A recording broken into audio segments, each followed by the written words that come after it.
All right, everyone, as promised, here's the installation video on the new updated spinners and prop adapters for the EC-1500. So you see I already got the one somewhat taken apart here, just to make it a little bit easier. Of course, taking this apart is not very difficult, but let's go ahead and pull the existing adapter off. You'll see I have an extra washer in there, and that's only because I added a lock washer, okay? So let's go ahead and pull the prop off. If you flip it over on the back side here, you can see that these got these 5 cavities in here, and that's what's actually going to interact with the new spinner back plates. So let's go ahead and just pull that completely off. Let's grab our new one here. All right.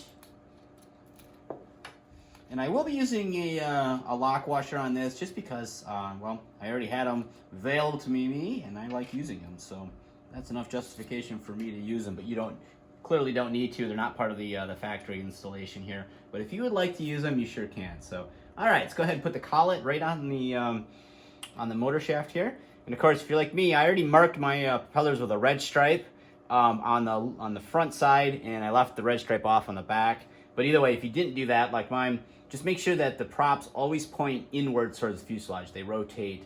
They're kind of rotating, and they both rotate in towards the fuselage. So make sure you get that right.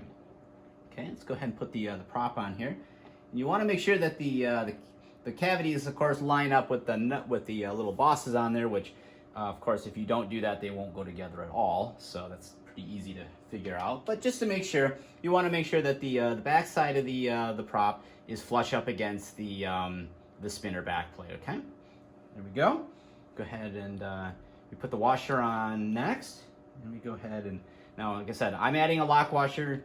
You don't need to if you don't want to, but I like them, so I'm going to use them. Okay? All right, go ahead and get that started here. Now, because I have a lock washer, I may have to hold the, I may actually have to hold the threads of the prop adapter a little bit just to collapse that lock washer down. It doesn't take a lot of force here. All I'm trying to do at this point is just turn the nut here until the prop the prop adapter engages the spinner back plate here. There we go.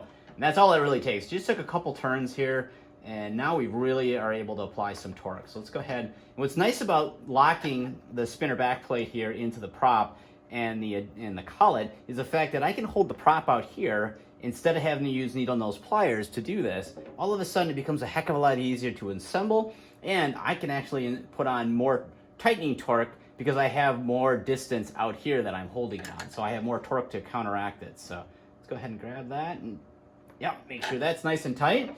And that's as easy as that. Now you just have to go ahead and put the nose cone on here and tighten that up and run the screw down. And that is all is required.